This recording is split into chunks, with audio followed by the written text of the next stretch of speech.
स्वाध्याय इयत्ता 10वी विषय जलसुरक्षा घटक पहिले जलशिक्षण प्रकरण दुसरे जलजिज्ञासेचा सांस्कृतिक वारसा मानवी उत्क्रांती आणि पंचतत्वे यांचा संबंध स्पष्ट करा. मानवी मेंदू इतर प्राण्यांपेक्षा अधिक उन्नत असल्याने निसर्गात घडणाऱ्या बदलांचे निरीक्षण केले जाते. आपल्या कुवतीनुसार निरीक्षणातून मानवाच्या असे लक्षात आले की सजीवांची उत्पत्ती, संचालन आणि विनाश हा निसर्गात आढळणाऱ्या माती, प्राणी, सूर्यप्रकाश, हवा आणि अवकाश या 5 मुख्य घटकांवर अवलंबून आहे. त्यालाच आपण पंचतत्वे असे म्हणतो. पृथ्वी, जल, अग्नी, वायू आणि आकाश ही पंचतत्वे आहेत. सजीव किंवा निर्जीव सर्वच पंचतत्वांनी बनलेले आहेत असे मानल्याने या 5 तत्वांचा आदर राखून निसर्ग नियमांचे निष्ठापूर्वक आचरण करण्यातून आदर्श जीवनशैली उदयास आली. अशा प्रकारे भारतीय संस्कृती आणि आध्यात्मिकता यांचा निकटचा संबंध निर्माण झाला. टिपा लिहा.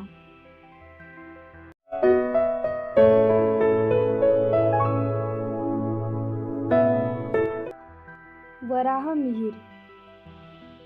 भारतात सुमारे 1500 वर्षे आधी वराहमिहिराने आपल्या बुद्धसंहिता या ग्रंथात पाणी या विषयावर 4 अध्याय लिहिले आहेत. मातीचा पोत, वनस्पतीचा अभ्यास, वृक्षाजवळील वारूळ, बेडूक, मासा, साप, पाल, घोरपड, सरडा, मुंगूस, नाग, कासव इत्यादी प्राण्यांच्या वर्तनाचा जमिनीखालील पाण्याशी असलेला संबंध याची माहिती यात दिली आहे. वराहमिहिर काळ्या पाषाणाच्याच भागात राहणारे असल्याने महाराष्ट्र, मध्य प्रदेश या काळ्या पाषाणाचा दगड असलेल्या प्रदेशात त्यांच्या अभ्यासाचे विशेष महत्त्व आहे. पाराशर मुनी. भारत हा पूर्वापार कृषीप्रधान देश आहे. त्यामुळे शेतीला आवश्यक पावसाच्या पाण्याचे पूर्वानुमान करण्याच्या दृष्टीने उपयुक्त निरीक्षणे पाराशर मुनींनी आपल्या कृषी पाराशर या ग्रंथात नोंदवून ठेवली आहेत. तसेच पावसाचे पाणी कसे अडवावे व साठवावे हे कश्यम कृषी सूक्तम या ग्रंथात सविस्तर लिहिले आहे. त्यांच्या निरीक्षणात त्यांनी विविध महिन्यातील वाऱ्यांची दिशा, नदीपात्रातील पाण्याची पातळी, मुंग्या, बेडूक, मोर, साप यांच्या वर्तनातील बदल, सूर्य आणि ग्रह, नक्षत्रे इत्यादींच्या स्थानांचा पावसाशी असलेला संबंध नमूद केला आहे. प्राचीन तलाव संस्कृतीबद्दल माहिती द्या. जमिनीच्या खोलगट भागात नैसर्गिक आणि कृत्रिमरित्या झालेल्या जलसंचयास काठ, पाळ, शिल्पे इत्यादींच्या बांधकामाने वास्तुदृष्ट्या जे निश्चित स्वरूप दिले जाते त्याला तलाव म्हणतात. तलाव हे आकारमानाने सरोवरापेक्षा लहान व विहिरीपेक्षा मोठे असतात. तलावाला पुष्करणी, वापी, वापिका अशीही नावे आहेत. यापैकी काही नावे वैशिष्ट्यपूर्ण आहेत. उदाहरणार्थ, पुष्करणी म्हणजे कमळांचे तळे. आकारानुसार त्याचे सूर्यपुष्करणी, चंद्रपुष्करणी असे उपप्रकार आढळून येतात. भारतात नद्याप्रमाणेच तलावांनाही धार्मिक महत्त्व प्राप्त झालेले आहे. बहुसंख्य देवालयांच्या आवारात तलाव, विशेषतः पुष्करणी बांधलेल्या आढळून येतात. ज्या भागात मोठ्या नद्या कमी तिथे तलावांची संख्या जास्त आढळून येते. या तलावांकाठी घाट, दीपमाळा, ओवऱ्या, स्तंभ, महाद्वारे इत्यादी बांधण्याची प्रथा होती. त्या काळी सार्वजनिक उपयोगासाठी तलाव बांधणे हे धर्मशास्त्रानुसार पुण्यप्रद मानले गेले आहे. असे तलाव बांधून ते सार्वजनिक कार्यासाठी अर्पण केले जात. छत्रपती शिवाजी महाराजांच्या काळातील जल व्यवस्थापन स्पष्ट करा. छत्रपती शिवाजी महाराजांच्या काळात गडकिल्ले यांची उभारणी करताना आधी पाण्याची सोय करूनच किल्ला बांधला जाई. गडावर झरा असला तरी तेवढ्यावरच ते भागवत नसत. झरा आटल्यावर पर्यायी व्यवस्था म्हणून विहिरी खोदल्या जात. जमिनीच्या तळाशी टाकी बांधून त्यात पाणी साठवले जात. दुष्काळ परिस्थितीत देखील गडावर पाण्याचा तुटवडा पडू नये हाच यामागचा उद्देश होता. अशा प्रकारे छत्रपती शिवाजी महाराजांच्या काळात दूरदृष्टीचा विचार करून उत्कृष्ट असे जलव्यवस्थापन केले होते. खानदेशी फळ सिंचन पद्धत थोडक्यात लिहा. फळ पद्धत म्हणजे वेगवेगळ्या व्यक्तीस किंवा कुटुंबास सलग जमिनीचा भाग आणि जल उपलब्धतेनुसार सामायिक पाणी वाटप.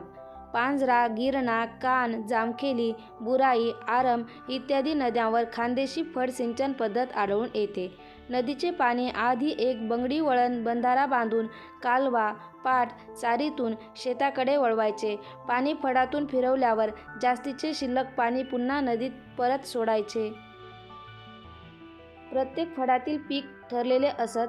बंधारा शक्यतो राज्यकर्ते बांधून देत आणि पुढे कालवा, चारी, पाट लाभधारक शेतकरी स्वतः तयार करीत असत.